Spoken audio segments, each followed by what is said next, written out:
Ready?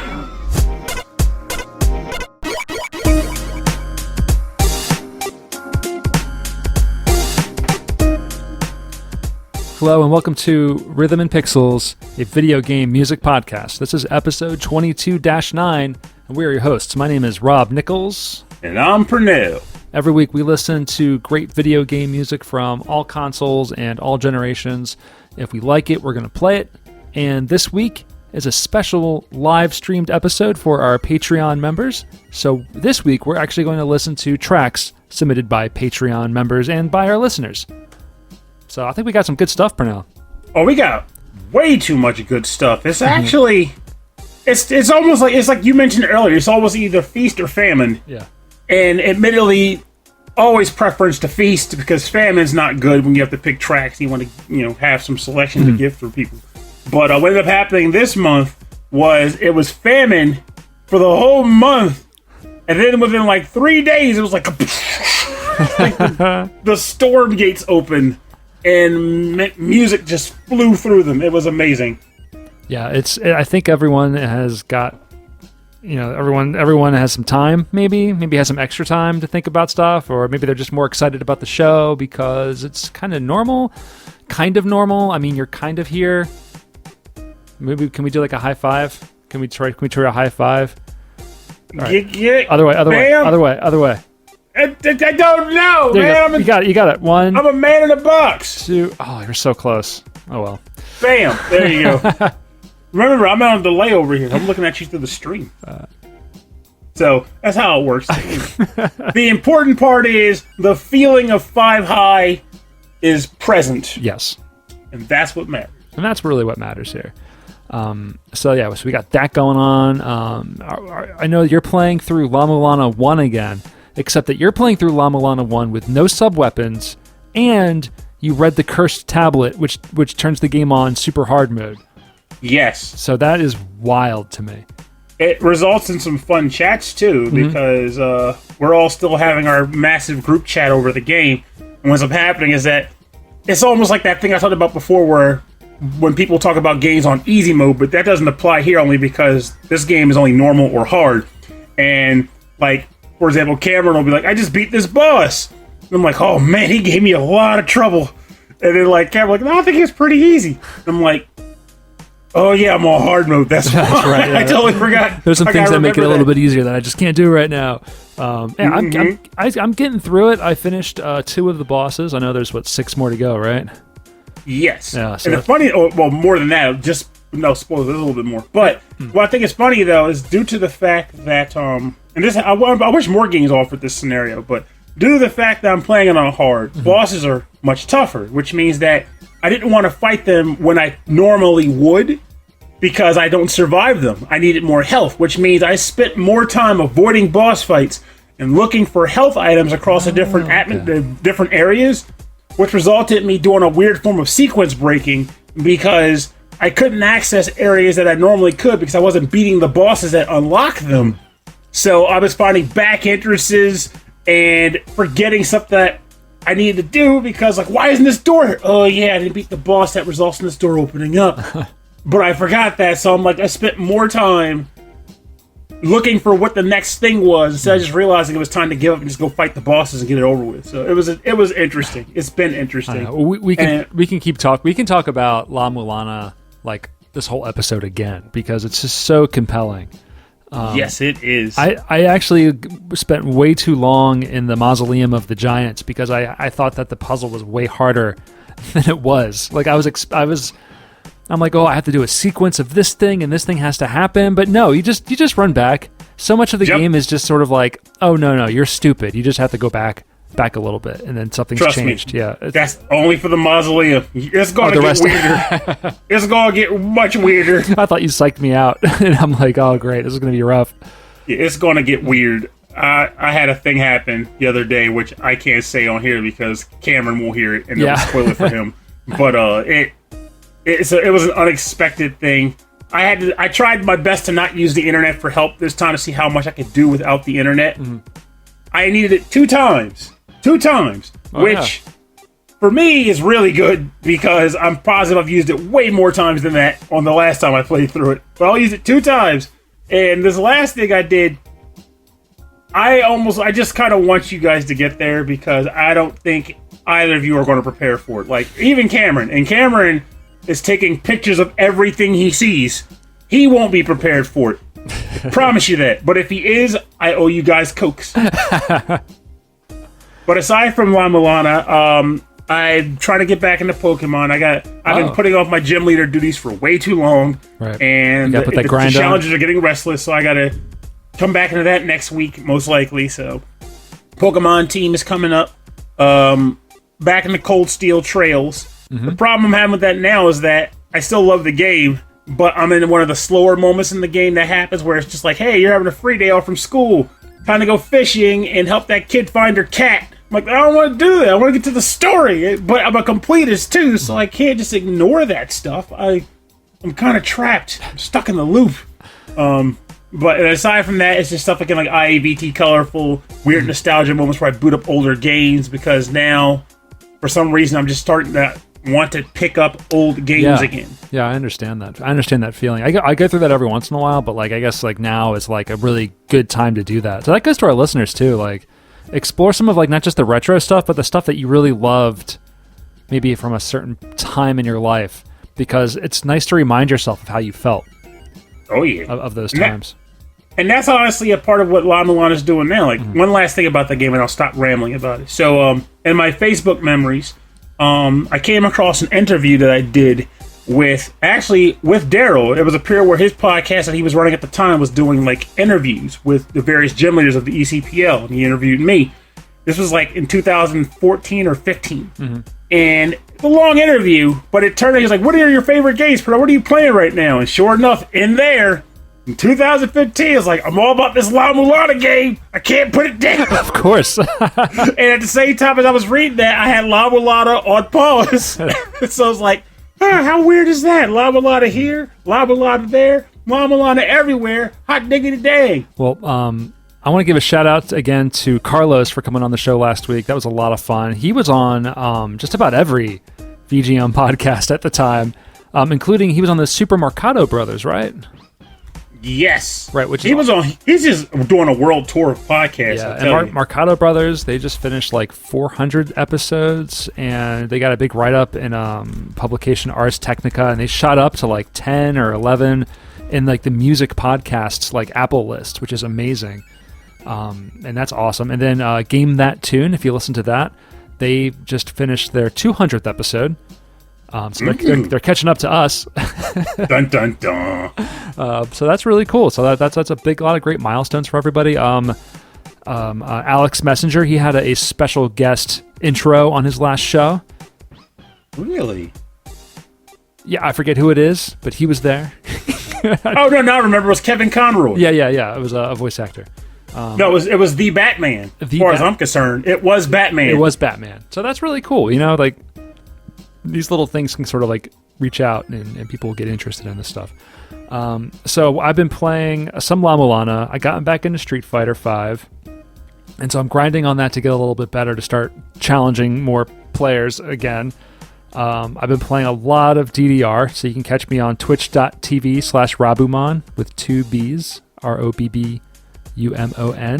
Except I play in the mornings, so it's better for time zones and towards the Europe location rather than the North American locations.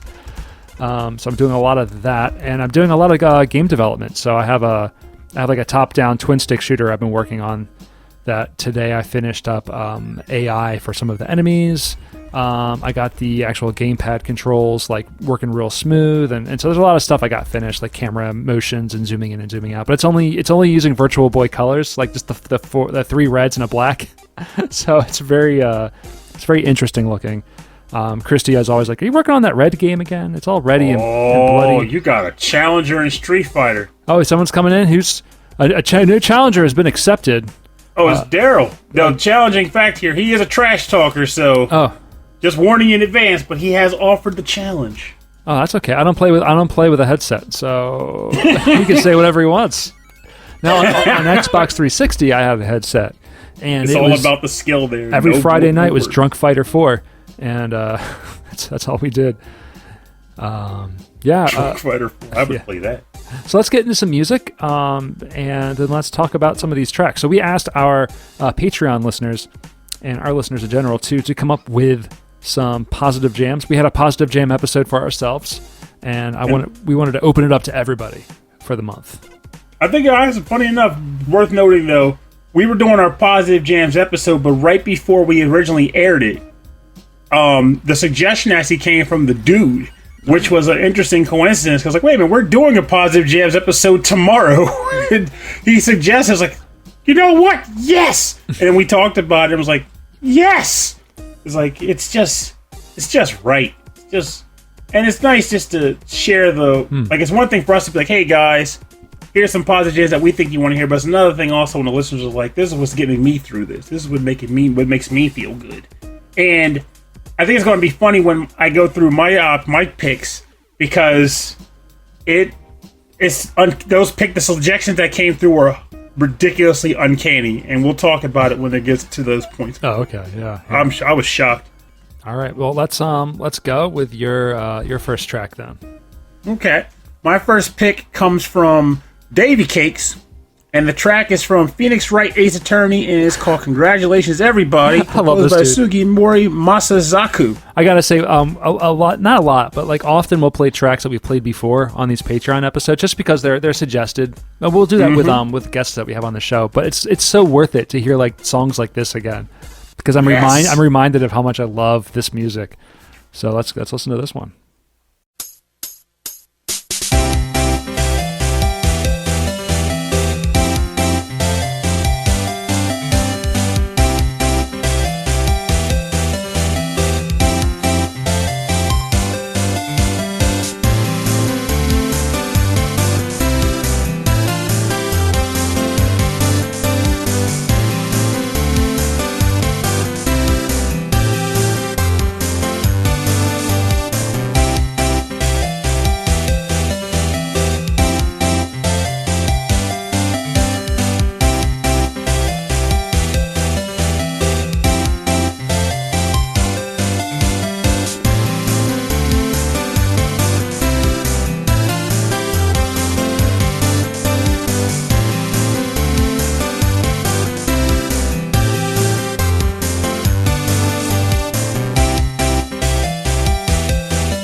Welcome back. You're listening to Congratulations, Everybody, from the game Phoenix Wright, Ace Attorney, composed by Sugimori Masazaku, submitted by listener Davy Cakes.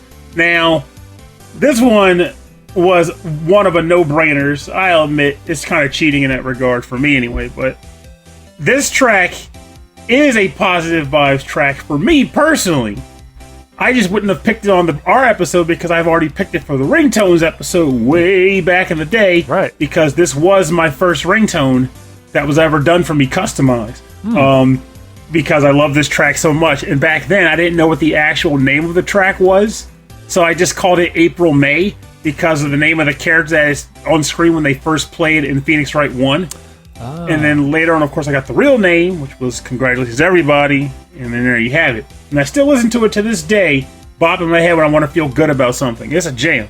But enough about my testimonial. Let's read Davy King's testimonial. All right. Submitting this short and sweet song from a series I feel is underrated and underplayed. Honestly, it really is. If you haven't played these games, what the heck are you doing? Now is the perfect opportunity.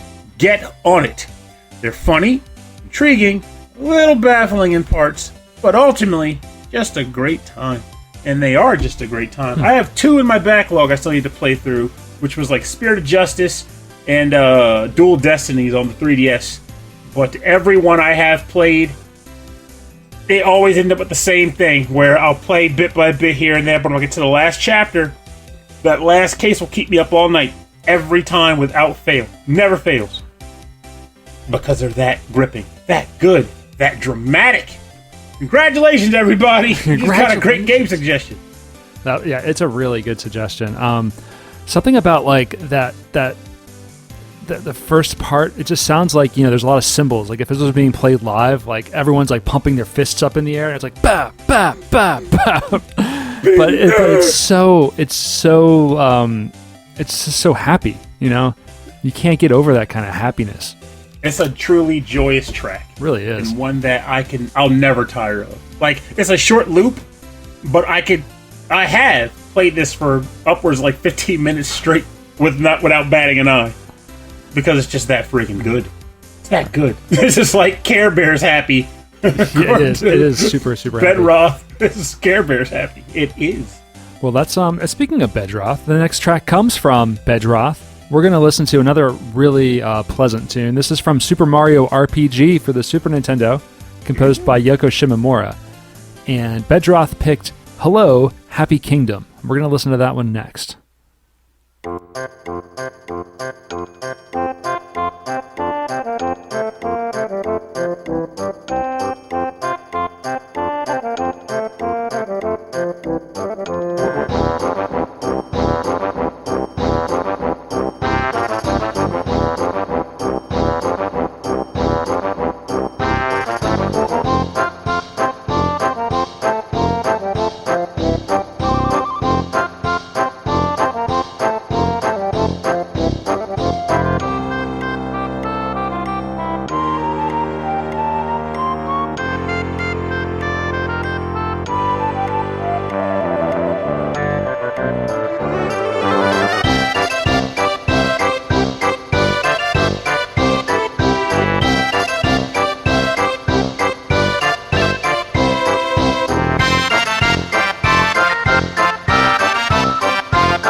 You are listening to Hello, Happy Kingdom from Super Mario RPG for the Super NES, composed by Yoko Shimomura.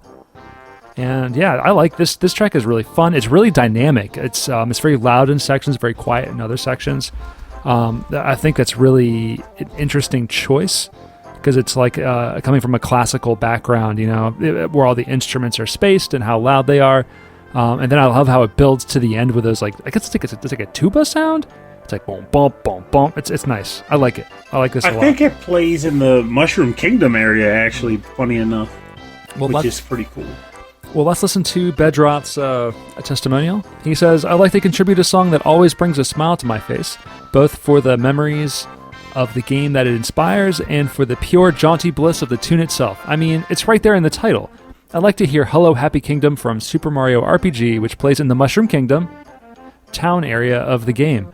Yoko Shimomura provided a great introduction to the soundtrack in this early area, perfectly blending the sensibilities of Koji Kondo's established Mario music, specifically from the Super NES era, with Square's signature RPG sound. Such a great tune from a classic soundtrack.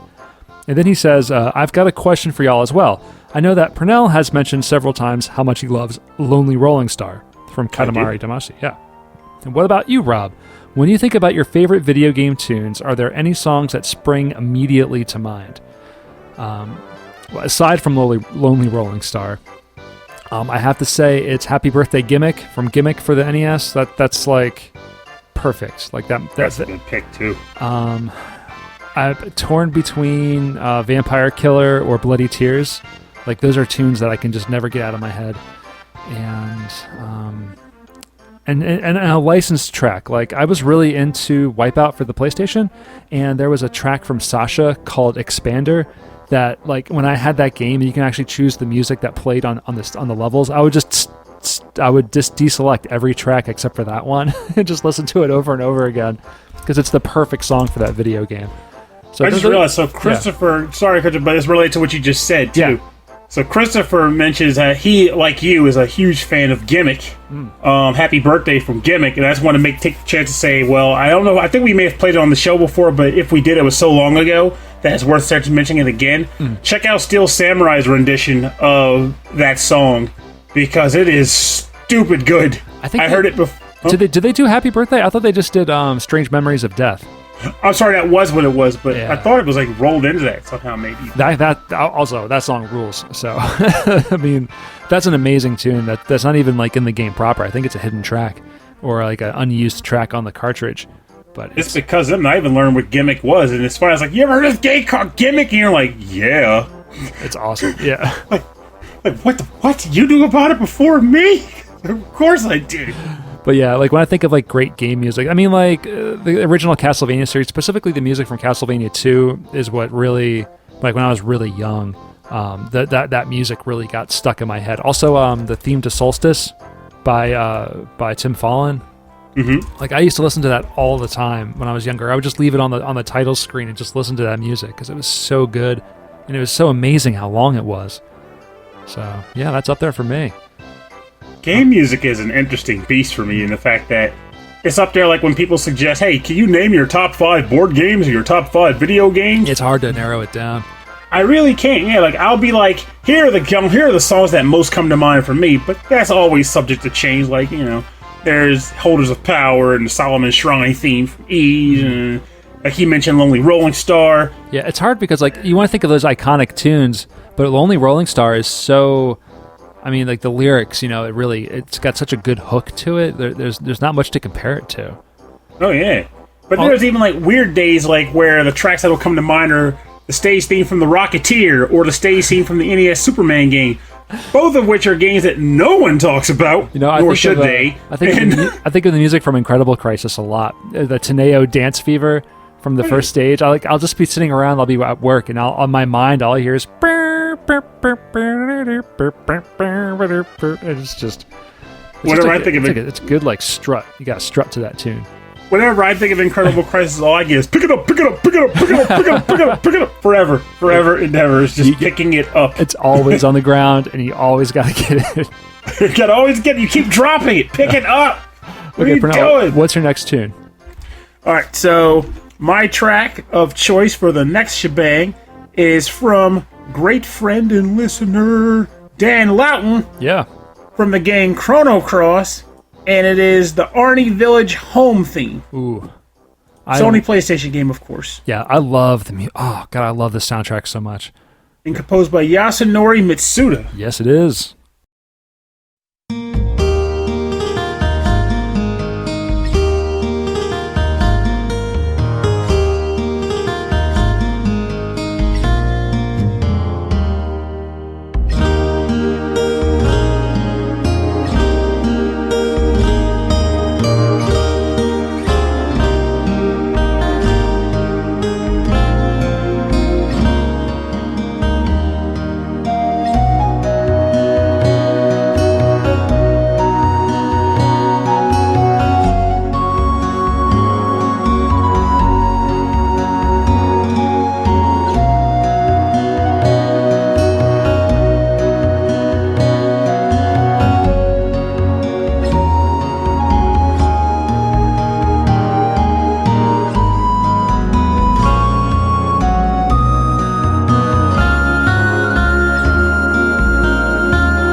All right.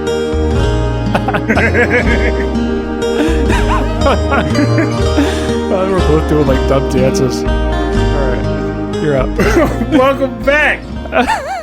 You're listening to the Arni Village home theme, the game Chrono Cross, for the Sony PlayStation, composed by Yasunori Mitsuda and composed by Dan Loughton. And I need to stop laughing. Dancing is fun. Dancing is fun. I love to dance. And this is another pick of uncanniness because this is also another track that I don't know if we played on the show proper or not. But I don't think so. I don't think so. We only played a couple, maybe a couple songs from the soundtrack, but definitely not this one. But honestly, this over forever, like forever, has been one of my. So I hear you feel like crap, Purnell. You know what'll make you feel really good and relaxed? This track. Like I'll boot it up. And I'll just run it at my desk and I'll just put the chair back, tilt it back, and just get absorbed into the song. Like, it feels so good to listen to this track and to have seen it come up as a suggested track for Positive Things with thousands upon millions, literally millions of tracks that could have come through. This was one of them. I was like, I have to pick it. This is copacetic right here. Same wavelength. But what did Dan have to actually say about it? Dan says, "This is my second most listened to OST ever, and this is my most listened to track from it. This could play endlessly, and I would only get happier the more that I listened to it. Something about that guitar hits me hard in the feels every single time. Absolutely. It's a beautiful track. I hope everyone else agrees with me on that. If you don't, you're dead inside. It's so good. It's so good. That guitar, it's got some soul to it, you know, and all the like that bass kind of thumping bass sound behind it. It's beautiful. This whole soundtrack is beautiful, especially these slower, like contemplative songs are amazing. Agreed. And there's something to say, like, there's a lot of talk. People bring up Chrono Cross, and more often than not, I hear people kind of like dog it a little bit. Yeah. But a lot of the time, I think the dogging stems from them because it's like a direct relation to Chrono Trigger. And my take on it is that I feel like it got the short end of the stick because of that relationship. Because as a game itself, the game is great. The music is spectacular. The character variety is superb. I like the world, the whole parallel world theming that they built. So many characters you can play as in that game. Tons of characters hidden throughout the game, which is really really neat. It's like you play however you want to, you know, and that's really fun. You can be a drunken bartender. Yeah, it's amazing, and she just like drunken kung fu. Yeah, she was always in my party. You can play the cook and the cook's daughter. Like they fight with frying pans. Yeah, that's right. And one of them is a ladle. The girl is a ladle, and it's named by the chemical compound that makes up the materials. It's like Fe2. So it's like, oh, you're using an iron frying pan. That's right, the Fe pan. And Mike makes a good point. He goes, at least they didn't call it Chrono Trigger 2. Oh, man, that would have been a complete blemish on that game. That would have been trouble. That would have been some tough stuff. There was an anime that came out called Chrono Crusade, which just had the word Chrono in the name. That's all. It has nothing to do with any of these games. Nothing at all.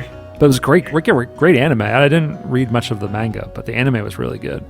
I feel like I remember that anime coming out, and the C was even written like the C in Chrono Trigger, which got more people like, oh my god, it's tight. Yeah. It's gotta be, but it's not. It's just so different, and a really, really odd world that they put it in with like these like really like hard like Catholic religious elements, but like they're all equipped with like automatic weapons to fight demons. It's so strange. I will say one thing about Chrono Trigger, though. Like, there's talk going on in the thread about it. Like, there's talk about whether it's overrated or how fun it is and whatnot. What I will say is, regardless of a person's personal take on it, the game itself is fun. One thing that I will always praise it for that I think they really got right was they nailed the time travel in a video game perspective down to the letter. Like, they did a great job with it, and it was very rare. I can't think of going back in that game and be like, whoa, what a major loophole they found here. Like, they screwed this up. It doesn't work when they do this. It's like they did time travel right in that game, which just adds to the joy that I felt playing through it and going back into an old time period of comics. Like, I wonder how that affected the future. You go to the future and you see it. A lot of games don't nail that. A lot of media doesn't nail that. In fact, time travel and media is one of my biggest, I don't know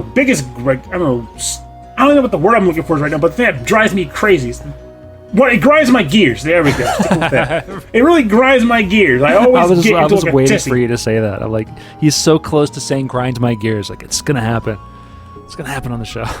And Pollard goes like, what do you like, pet peeves? And the reason being is because I love time travel. Yes, I know, but like, there's so much that you can go wrong with it. Like Star Trek does all this crazy stuff. Even Superman like flies around the Earth backwards. Like stuff like there's always something wrong with it. So, but with a game with a game like Chrono Trigger, it's like they just let you.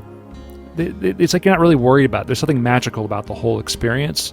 So you're just trying to deal with a situation rather than contemplate what time travel is really like.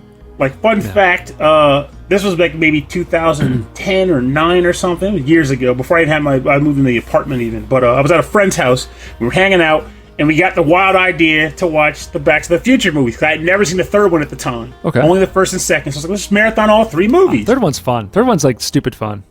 But here's the gig. So, as we were watching the first movie, and then just about to start the second, I could not avoid complaining about time travel. Shut the whole process down for like an hour as we argued back and forth about why Back to the Future doesn't work or what it would take for it to work. And I was like, they were trying to tell me, no, the way it works is X, Y, Z. Like, no, the only way time travel can work in this possible in any way is that they're splintering off into multiple timelines, and whenever they go back to a starting central point that they never affect. But if they ever do anything that changes that point in time, they can never go back to the original time. That's the only way this can make any sense. And sure enough, in the third film, Doc Brown does the exact thing. He's like, I had time travel all wrong, Marty. This is how it actually works. And he does exactly like, there you go. You argue with me for nothing. Even Doc Brown agrees with me. Time travel's stupid. So we watched. So one of the early Star Trek Voyager episodes is they all of these famous people in history, in American history, are actually abducted by aliens and kept in cryogenic sleep on another planet. And then we thaw them out. The crew of Voyager thaws them out, and it's like, Amelia Earhart, you're alive? You know, like, it's so cheesy. And I just finished watching this 2-part episode where they actually go back to present day by accident, which is 1996. And they go back into 1996, and like technology has been stolen from like 2900 something. But it's weird because Voyager's from 2600, so it's like so many centuries ahead of them. But anyway, it was so cheesy, like the clothes and like the Hawaiian shirts. They're in LA, and it's like they're all like, it's so bad it was good. And they were just like, at one point, one character looks at the other and says, it's just so confusing. I try not to think about it too much. And they just keep going on with the show. And I'm like, that's the most Star Trek thing I've ever heard of in my life. Oh, if you want some really bad Star Trek time travel, when you're done this episode, you need to go watch the episode when Webster travels into the future. Is there a hangs out with Worf. Wait, really? Yes. No, I'm not making that up. Everybody stop. Everybody stop. There was an episode of the old 80s show called Webster, where Webster gets beamed from his bedroom into the future onto the Starship Enterprise. And since the budget was cheap or low, they only had like 2 cast members from the show Star Trek on the episode. And it was just him and Worf talking and doing like flashback commentary for the Webster series. And it was freaking hilarious, to say the least. Because I can't fathom who thought that Webster and Star Trek made a great combination. For the record, for those who don't know, Webster was an old TV show in the 80s starring a guy who was actually like 30, who looked like a child, and he played a child as a result.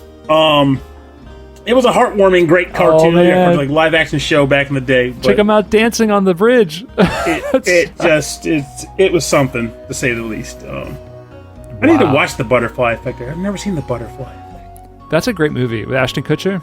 Mm-hmm. It's very good. I do remember hearing people say like that was like the thing that no one expected him to do well in. Was that? I know. I saw that and I was like, it looks like a crazy movie. Then you go see it and it's bonkers. A lot of weird time travel stuff, but it's more along the lines. It has a feeling of Donnie Darko. If you've ever seen that. I did like Donnie Darko. It's closer to that, but with a little bit more narrative going on. Anyway, away from the dark stuff, let's get into the dark stuff of Webster on the cast of Star Trek: The Next Generation. No more Donnie Darko. How about Lonnie Lido? Lonnie Lido. This is a track that was suggested by Johan Perez, And this track is called The Gallant Girl, or Blowing Wind That Flows from the Sky. And it is Nanase's theme from the game Under Night in Birth EXE Late. I'll never understand what that name comes from. I don't even think the game knows where that name came from, and I've played it. They just found some like words and they put them together. And it's composed by the artist known as Raito, Raito. It does not have credited as a composer name, so that's all we have as an alias. And we're going to check this out now. This is the Gallant Girl track from Under Night in Birth EXE Late.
Key change. This is so good. I wonder if this is a battle theme, like a character's fighting theme. Yeah.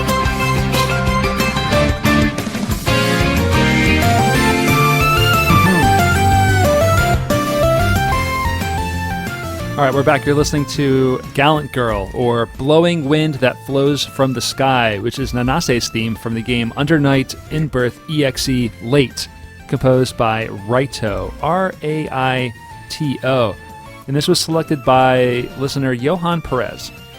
And Johan says, around the time I started to really get into fighting games with Guilty Gear's Zerd's release, I always saw this super cool looking game called Under Night in Birth :EXE that was Japanese only at the time.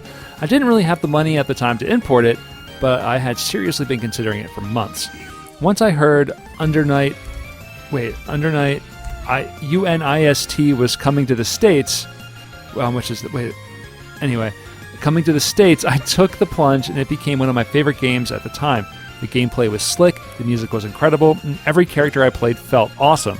This song is usually seen as a meme in the community, but I really do love how fun and happy it sounds. I don't play Nanase much anymore, but you better believe I'll pick her song in the grand finals. And yeah, this is it's not just an anime song, it sounds like a sitcom theme song. Like this would have worked in our episode with Hammock a couple weeks ago. Hammock! Yeah, it's so active. It's got that feel to it. It's not what I expected. Like when that opening piano kicks in, I'm like, oh, it's building up. I was expecting like a shredding guitar, you know, like if this were Guilty Gear, like Daisuke Ishwatari would have been like, argh. But no, it's that organ. It's that kind of like half cheesy, half cool organ. It makes me want to go back and buy that game and play, because I've only ever played it at my friend Francis's house. They were playing it then. I was like, what the heck? Someone actually owns this wacky game, and we were playing it, and I was using a character with like a ridiculously long electric whip, which I was of course I couldn't change characters because she has a whip, tear people up. But I have one anime fighter over here that I purchased that I've never really sat down and played a ton of, but I need to. Called like Aquapazza or something, where you could use the girl from Comic Party for some reason. Yeah, I think I get this game mixed up with Aquapazza or some other ones. God, the titles are so bizarre. And these anime fighters are just, like, the combo systems are so unique, and every character plays in a very specific way. To me, it's almost a little daunting. but they look, I mean, especially now, they look amazing. Like they've gotten these games to look so good. It actually makes me think that those kinds of games would be one of the places where I could actually hold my own against you, because you're used to Street Fighter, and Street Fighter is slower and more methodical. Not to say the game itself is slow, but it's slower than a typical anime fighter, whereas I'm good with rushdown and fast-paced games. So, which is funny, like my character in Street Fighter V was Cammy because I liked her rushdown style, but the game is slower. The game is probably more successful. You're more successful playing that game if you play slower. Pylar in the chat actually recommended you try Grand Blue Fantasy Versus. Yeah, I wonder is that on PlayStation? I think so. A bunch of people have suggested that to me, saying it's really fun, and that's where a lot of Street Fighter V players, when they've got bored of that game, they either went to that game or they went to Dragon Ball Fighters, because that's a lot like the Marvel Capcom type games. But no, this is a great pick. So thank you, Johan. I believe Johan's a newer Patreon member, a newish Patreon member of the show. I will say, you mentioned Dragon Ball Fighter. That one surprised the living daylights out of me. I will say, I'm not a big fighting game god, but what I do know about Dragon Ball Z is that up until the Tournament of Power became a thing, most of the fights in that show involved key blasts, fast punches, fast kicks. But that's basically the gist of the show. So like what I was thinking about, I was like, we're going to make a fighting game built around Dragon Ball. I'm like, they all do borderline the same stuff. What can they possibly do to make the characters feel different? And they really knocked it out of the park. The characters absolutely play differently from each other, and it doesn't feel like typical Dragon Ball battles. It goes a bit beyond that, actually. I was a fan of seeing it in action. Yeah, I'm glad it exists. It's exciting to watch. Yeah, the combo's gone for a really long time, though. Last week, Carlos actually said, like, yeah, be prepared to just hold block for a long time, because your opponent will just keep running through it over and over again. Marvel Capcom is a lot like Marvel Capcom 2 is a lot like that, where it's just you expect you're just going to have to block and block well. But that's the thing. Like you practice combos and you practice offense so much in these games that it becomes kind of a habit, like second nature, is that you can do the combos, but you never practice defense. So you're never prepared to block things. Yeah, that's my biggest problem. I suck at defending in these games. I'm like, go, just rush the guy, and if I get tired, it's like, well, there's the match, because I'm going to get juggled because I never block properly. Yeah, that's these games. It's blocking is not fun, people would say, but I mean that's half the fun. I think is attack, counterattack. So that's a good track. I really like it. So we are on to your third tune. This one actually came as a real surprise to me, and very recently. And by recent, I mean it showed up like today. But it actually came from listener Soulless Sanctuary. It is from the game Trials of Mana, and it is called Swivel, which up until now I didn't even know what the name of the track was. And it's composed by Hiroki Kikuta. PS4, PC, and Switch, by the way. A lot of game systems.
this track. It's so good. That's so good. I love that. I love that so much. They made it go through it twice.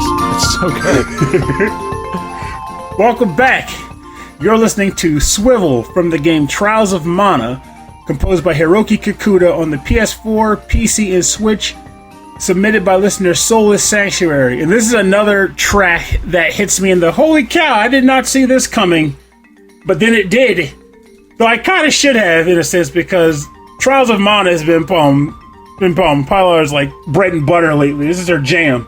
But even before this is a thing, I loved this track, more so the specific, the original one. Like back in like the late 90s, I played a bit of the fan-translated Seiken Densetsu 3, and this track plays, if I'm not mistaken, on the Golden Road section of the game, which is fairly early in, but you stay on that area for a little while, fulfilling various missions or whatever.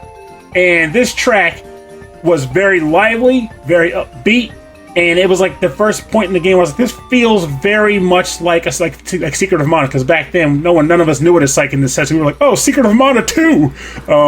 But it felt very much like Secret of Mana at that point, and I love this track until you get poisoned by those stupid bees, and the kobolds shoot you up with arrows, because that's what they do on the Golden Road. They shoot you! They're all jerks.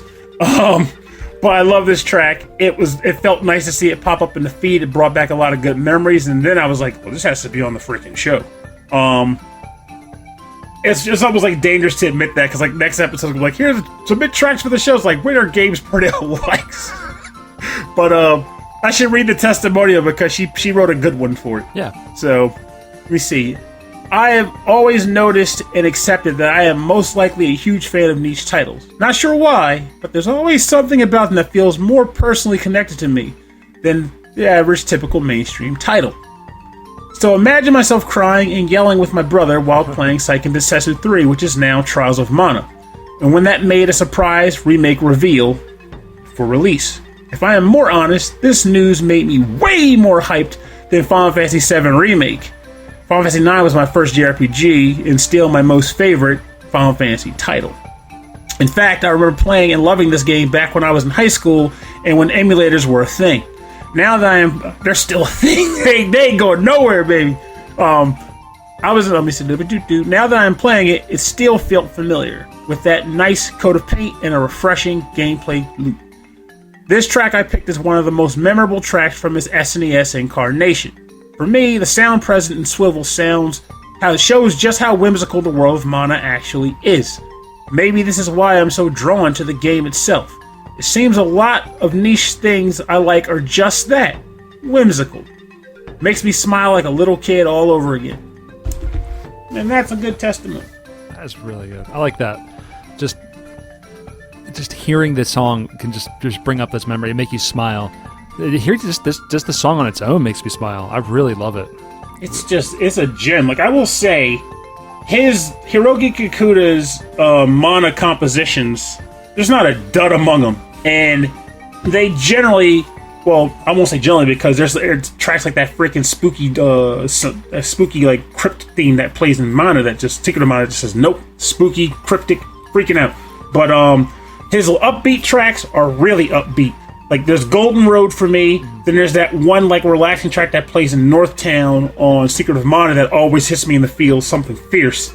It's just a number of tracks I can think of that he's composed that fall into the list of these are the tracks I want to have access to if I was stuck on a deserted island and needed to entertain myself until help showed up. Yeah, like, they're not just emotional. You know, there's something deeper going on there. Mm-hmm. Yeah. All right, so our last song proper comes from Nick Walker. That Nick Walker. Which Nick Walker? That Nick Walker. Ah, we know where he we know where he's walking. And this is called "The Song of Silence" from Harvest Moon: A Wonderful Life for the Nintendo GameCube, composed by Dai Nakajima.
pleasant. That is downright pleasant. I loves it. That's good. You're listening to Song of Silence from Harvest Moon: A Wonderful Life for the Nintendo GameCube, composed by Dai Nakajima, and this was chosen by our listener, Nick Walker. Which Nick Walker? That one. The one. Oh. The one. The one. The one. The one Nick Walker. He says, "Hey guys, hope you're staying safe and well equipped with TP. Positive vibes is a wonderful theme for this month because I know we could all use some. This is the Song of Silence tune from Harvest Moon: A Wonderful Life, the only game from the series I've played. I don't know why, but this song just hits all the right notes in my head to help me slow down, take a deep breath, and relax like a gentle rain of GameCube sound font." Yeah, it's nice. I like all the little plinky sounds. It's a really good slow tempo. It's really nice. I'm really into this one. Likewise here, like I wasn't expecting it to be so down tempo, especially coming from the tracks we've been playing throughout the show. Yeah, but yeah. it fills a very nice spot in this lineup for us. I like it very much so. Yeah, it's more at home with the Chrono Cross track that we played earlier. Actually, the guitar from that would be really good with this because it's got kind of although it's got more of like a ukulele kind of thing going on. That'd be kind of cool. Now, here's my question: have you ever played a Harvest Moon game per se? No, I haven't. I've always been intrigued by it. I used to when I worked at Electronics Boutique, we used to sell it, and I'd be like, and parents would come in and ask me like, "Hey, what's this game about?" And I have to tell them like, "Oh, it's about farming, and being cool on a thing. It's not like a sports game, and you're not shooting people." So they were confused. So I always had a lot of respect for these games because I thought they were really interesting and they were very pleasant, but I never played them. It was my very first experience with Shores the game, currently being filled by Animal Crossing. But back when Harvest Moon on SNES was a thing, I'm almost ashamed to admit, 'cause I don't do this anymore, but I kind of mocked the game. I was like, who the heck would waste their money on a stupid farming game? This doesn't even make sense to me. It just makes no sense. But for those who were around back then, you might remember that Harvest Moon didn't get a large print. It became rare, and the value of the game went up, even for 90s time. It was a very valuable game. So at that point, my interest kind of peaked. I was like, what do people see in a stupid farming game? I don't get it. So fast forward a few more years, Game Boy Color became a thing. I was taking the bus back and forth to KB Toys for work, and Harvest Moon Game Boy became a thing. So I was like, I take the bus every day. I have my Game Boy. Let me just buy this and see what the fuss is. And even though Harvest Moon Game Boy had less features than the SNES game, I was hooked.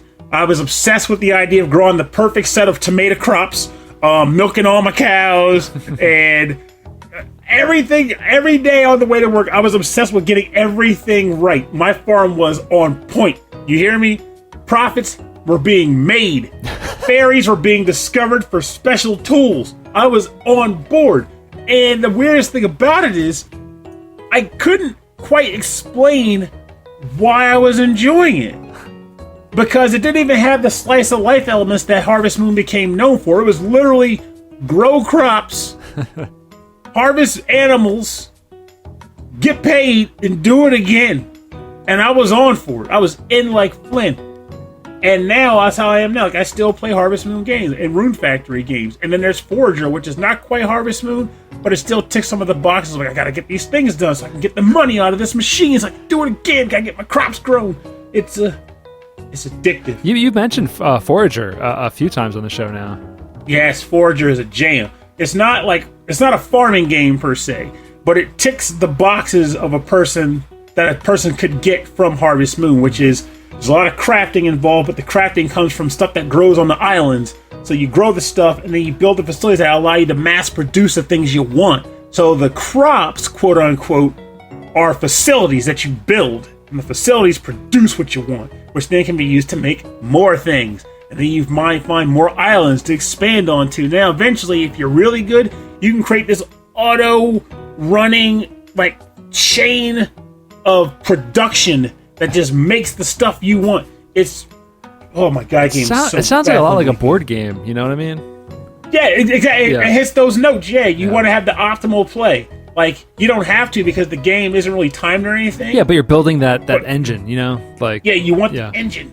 Yeah, I know what you mean. And those are the kinds of games that you're good at. Because I have a hard time, like, braining around, like, creating the perfect engine to do what I needed to do.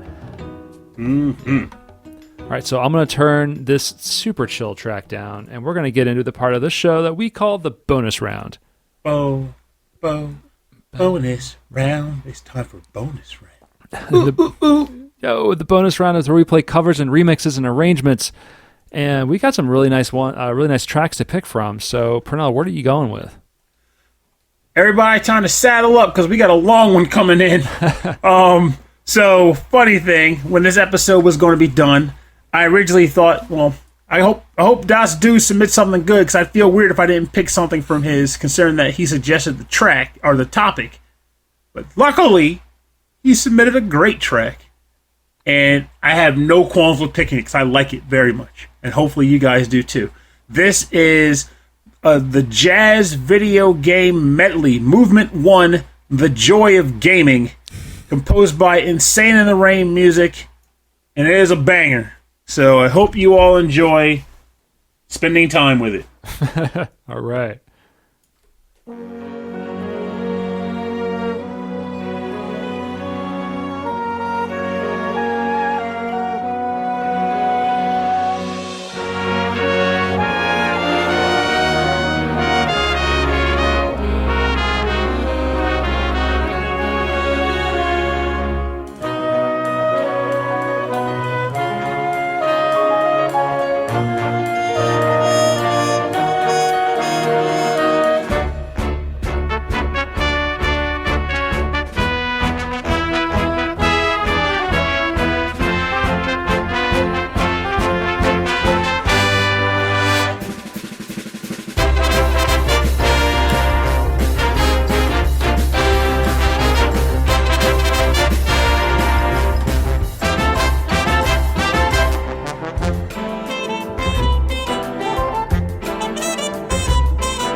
Jump up in the air. Jump up, don't be scared. Jump up and your cares will soar away. And if the dark clouds start to swirl, don't fear, don't shed a tear, 'cause I'll be your one-up girl.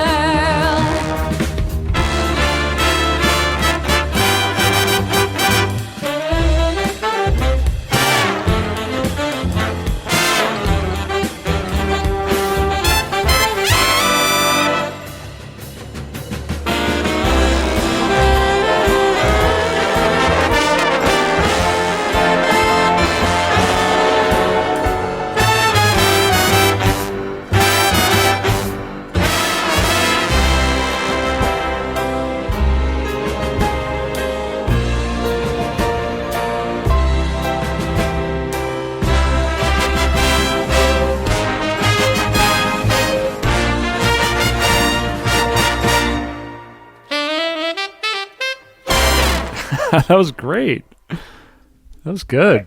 Actually, that's kind of funny. The dude says, well, you know me, picking too many submissions. He's good at it, but this time it played into his style because this Joy of Gaming medley was on point. Composed by Insane the Rain Music, who never disappoints. I have to say, I was pleased. You sounded like you were pleased. And I was. It looks like from the chat, everyone was pleased. Yeah, there was so much. Like there was so much in that medley, and I love the way it all flowed together. That was fun. That was a lot of fun. So good. He's really good. And I we love- even have a testimonial. Right. Insane in the Rain is a great composer who I love listening to. I had another remix in mind for this episode until I heard this. It's literally the joy of gaming. It's perfect for this episode, and on top of that features many songs I've wanted to suggest for this very episode. So this piece is like a bunch of my many suggestions and should count as many tracks being played for me. Anyway, thanks for going with my suggestion, and I can't wait to hear everyone else's tracks. Well, I loved it. It was a good suggestion. And it worked. So, like, what the camera says, it sounds like it should have been in Smash. It sounds like it was Smash. It might have been. Yeah, that was Smash. Yeah. It was Smash. That's funny. Oh. All right. Oh, my God. So my track comes from Electric Boogaloo, and this is from the game Jazz Jackrabbit 2 for the PC, Windows. And this track is the Diamondus remix. So it's a remix of the stage Diamondus. Diamondus. Oh, snap! You got dissed! Yeah, that's what it is. It's composed by Robert A. Allen, and he got dissed by the arranger, Alexander Brandon. And I'll say that the only testimonial that Electric Boogaloo has is that I read the arranger because I always fail to do it. So the arranger is Alexander Brandon, and this is a diss track on Robert A. Allen's composition, Diamondus remix from Jazz Jackrabbit Part 2 for the PC, Windows, Entertainment System. Okay.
This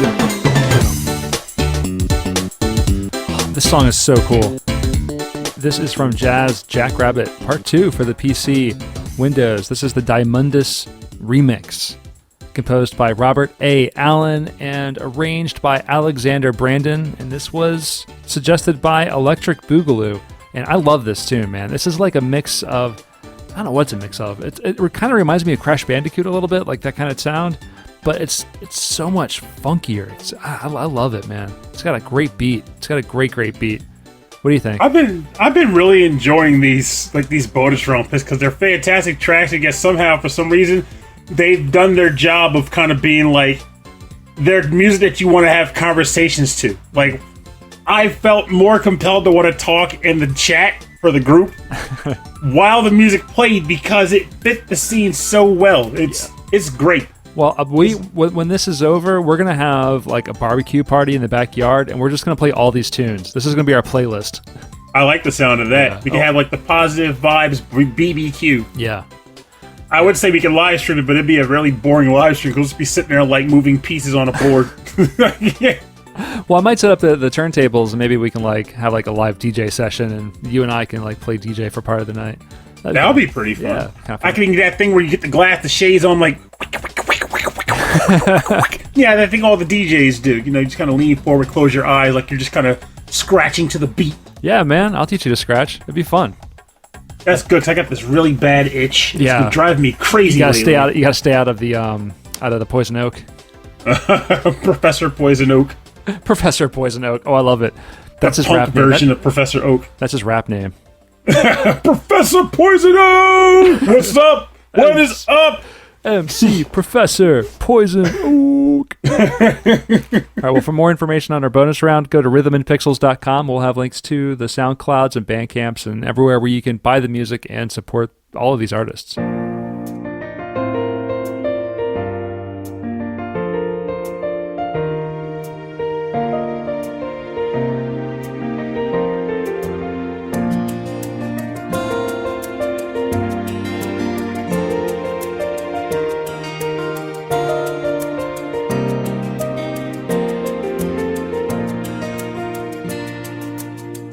Thanks for joining us on episode 22-9 of Rhythm and Pixels. This is our Patreon recorded episode. It's a live streamed recording of the episode for our Patreon members, and it's all of your positive jams, your favorite tracks that make you feel good, that make you feel maybe a little nostalgic. But I feel like I have lately been really wanting music that's put me in a good mood. Like angry music or like some dark and more like mopey stuff. I really love that, but like I just can't do it now. I feel like I have like this low level like anxiety that's just constant, and I can usually ignore it. And if I listen to something crazy or the wrong thing at the wrong time, it just I can't do it. I gotta throw it out. I'm a huge sucker for not only uplifting tracks, but even if it's not an uplifting track, just a track that elicits positive thoughts. Yeah. So, like, we were talking about, going back to the topic, La Mulana. We were talking about that. Of course. And how I like the music in that game. Some of the tracks in that game, they're not particularly happy or upbeat. They're just good music. But they take me back to a place where I was happy, feeling lost in thought and contemplation. And as a result, those tracks make me feel very good to listen to. Yeah. They have a positive association for me. And the more of that I get, the better, which is funny because looking back on my taste in music in general over the years, I started listening to whatever all my friends listened to, so like Nirvana and Red Hot Chili Peppers, all that stuff. Then I got into metal because Mike Myers got me into metal when he realized that if Pernell likes music from Ease, clearly he would like metal music. He was right. And he was right. But then after that, I kind of did my own weird like diversion because of like Jet Set Radio and Biss, and I discovered twee pop and cuddlecore and shoegaze, and I kind of just stopped there and never left. Like, that's my happy place. Even though shoegaze isn't necessarily always happy, a lot of times it's actually pretty like low and like mellow, moody, but it just works. And now with the current state of mind, how I want to feel about things, I gravitate more towards the twee stuff, the cuddlecore stuff. I was listening to freaking Heavenly the other day. Trophy Girlfriend by Heavenly. Like, that's 80s stuff right there that I thought I'd forgotten about. Bam, I sang the entire song. Yeah. Every song I played, I knew all the lyrics still, despite having not heard them in like 10 years. In the house, like in the morning, we've been listening to mixes of 90s pop music. Like all of like the pop hits from like the early 90s just in the house. And like other like 90s, not one-hit wonders, but pop stars from the 90s. Like this morning was all about Jewel. Remember Jewel? Ooh, yeah. I do remember Jewel. Yeah, and some Alanis Morissette snuck in there, and Fiona Apple. And I'm here to remind you. It's kind of a moody morning, but it was fun because it reminds you of like that time. Like, yeah, this is really good. Yeah, there was some darn good music during that time. I love that stuff. And everybody in the chat right now, if you're listening, well, you're listening because you're in the chat. Duh. What are some of your favorite like happy non-VGM music that you listen to? Music that makes you feel good stuff. Curious. Some Mike Myers says, "What was the description of ska music? The music of being 13 and your mom says she's making spaghetti."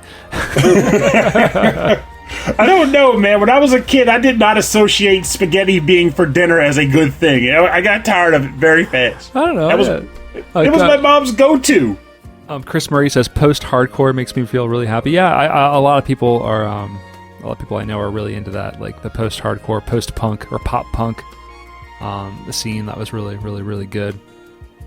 I never understood the post part. Like, music genres or something. Like, people who are more in the know can name them, but I'm like, what the heck is post anything? Oh, it's like punk music, but it's kind of poppy, but it's not like punk music from like when punk music was defined as punk music. So they say it's post whatever. So intriguing. Yeah, it's usually defined by the group or the genre.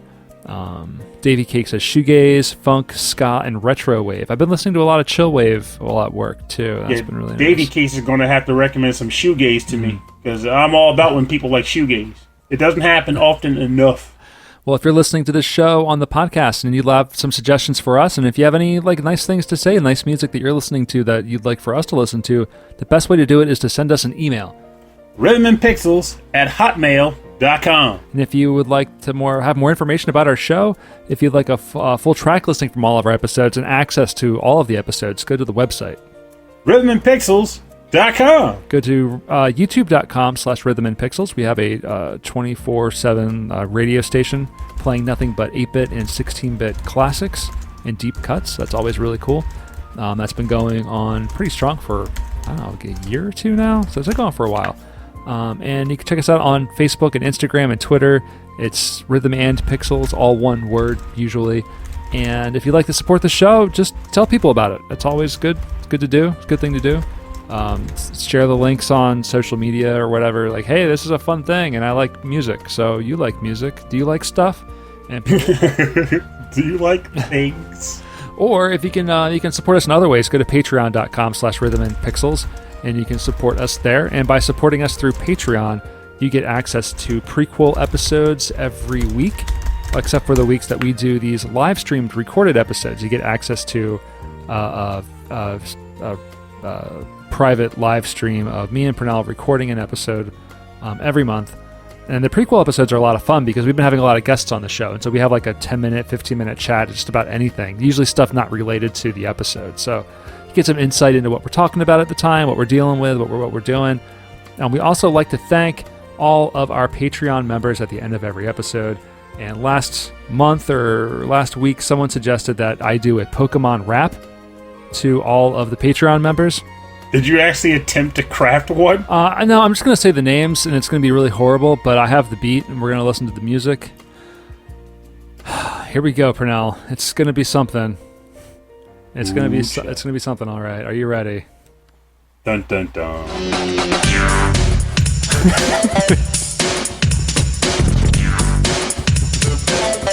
There we go.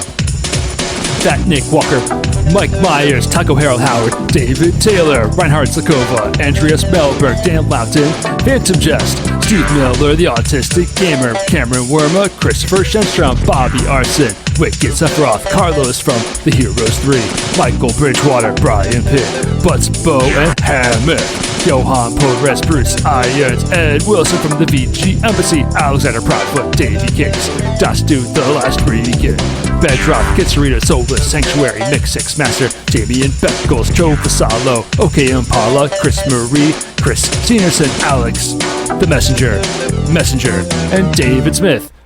Everything. There are a lot of patrons for Rhythm and P. We hope you enjoy listening to our words.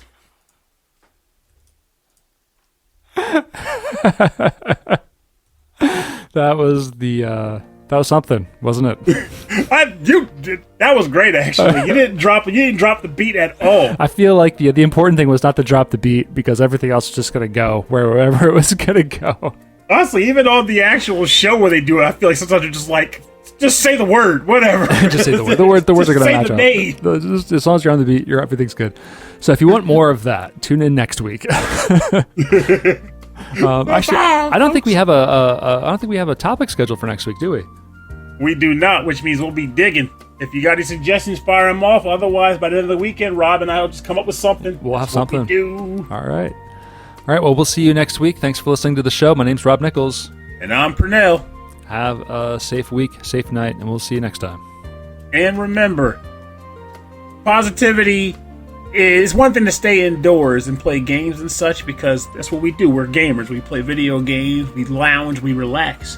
But an aspect of happiness that a lot of people tend to forget, especially during lock, shelter, in place order, is to get some freaking sun, go outside and be a part of nature, be a part of your environment, grab some sunlight. You may not be able to hang around a bunch of people, but you can, you either going on your front step or going for a walk in your neighborhood, walking through the park, whatever you can do that's within legal reason in your vicinity. Do it outside, get that daily sun, get that fresh air, and I can promise you, your mood will improve. It always does. There's something about being outside and getting vitamin D that just does the freaking trick. Don't deprive yourself of it. Yeah, it's very important. It's very important. We forget about it, but especially all you night owls out there. I'm staring at you, Pernell. What are you talking about? Not me.